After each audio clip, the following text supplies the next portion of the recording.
Hello, internet friends. Happy, what day is it? Wednesday? Wednesday. Let's say it's Wednesday.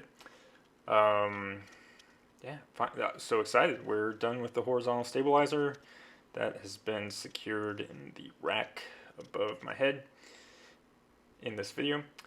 We're going to build the elevators. Here we go. We're starting. So I got some help here, pulling all the blue vinyl off the ribs, and then we need to cut them apart and deburr them. So that's what this video is going to start doing. You can see that I'm labeling them. So as soon as you pull the blue vinyl off, you want to label all the pieces.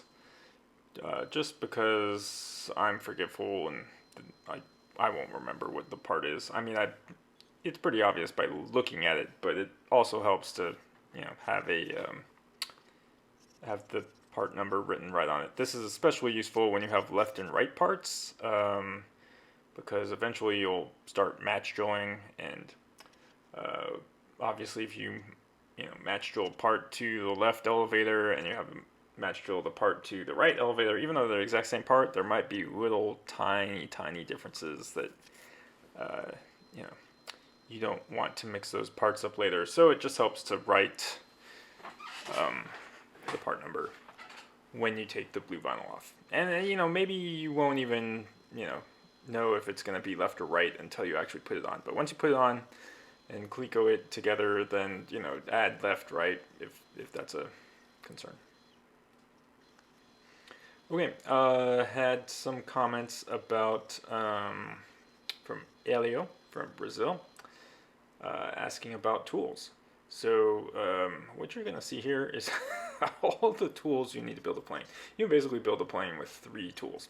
So you can see here, this is the Scotch-Brite wheel. Now you don't have to use a Scotch-Brite wheel, it just makes everything easy. As you can see here, my son's using it. He's 11, so it's easy enough for an 11-year-old to use. Now, you don't want a 5-year-old to do it, but 11-year-old, they're pretty good. And what we're doing here is called deburring. Basically, there's rough edges on these, and the Scotch-Brite wheel basically just makes it really smooth. Now, you don't press it in and grind it off, you just barely touch it, but it'll take that edge right off in a couple seconds, make the edge nice and smooth. And what you're trying to do is just make sure that when the plane flies, there's vibration. And any of those rough edges, if they rub on another edge or even on the same edge where maybe a rivet is, it will act like a little saw. So it can make cracks, or eventually make cracks, and then things will break, and you don't want that. So what did I say? I said there's the grinding wheel. This is basically used on every single part on the plane. Then in a second we'll see the bandsaw. A lot of the parts come as one piece and you need to cut them together. It's just easier for Van's computer, the way they manufacture the parts, to do that as one piece and have you cut it apart. So that's fine. So what did we say? We said Scotch-Brite wheel, bandsaw, rivet gun, obviously, and a drill. And those are really the 4 tools that you need to build an airplane. There's other special tools, right, and you'll run across them, but I would say 90% of it is a drill and a rivet gun and the Scotch-Brite wheel. Even the bandsaw you don't really need. I guess you could use tin snips or metal cutters, but the bandsaw sometimes makes it easier. Actually, I use them both, so that's one more tool, the the tin snips. Anyway, I'm gonna make a horrible job if I try to list all of the tools. Maybe I'll have to make an actual video where I show my tool wall. But yeah, all the tools fit on the wall, so behind me or in front of me. So there's not that many tools to assemble the airplane as you would. Now that's not including the avionics, because there's going to be specialized tools to make the avionics. But all the metal work, like I said, it's 4 or 5 tools maybe. Okay, while I'm still deburring here, in real time. I'm trying to get the elevators dimpled.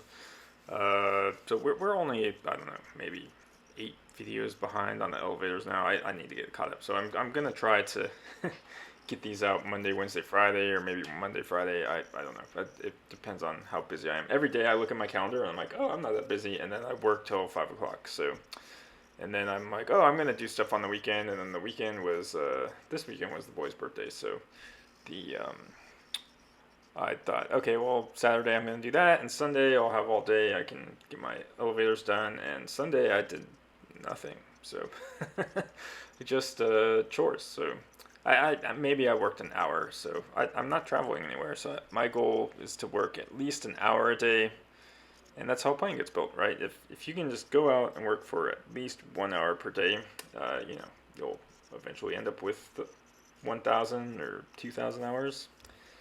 And it's just silly stuff like this. Everything looks like a huge project, but it's really like take this rib, cut it apart, deburr it, take a skin, dimple it, right?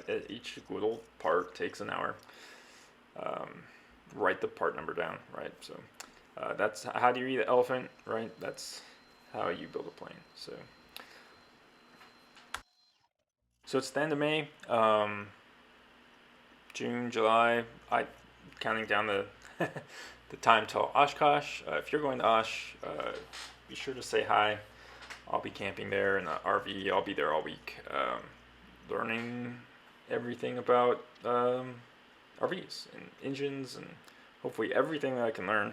I just want to soak it all in. Probably 5 days will probably not be enough. Oh, here's another tool.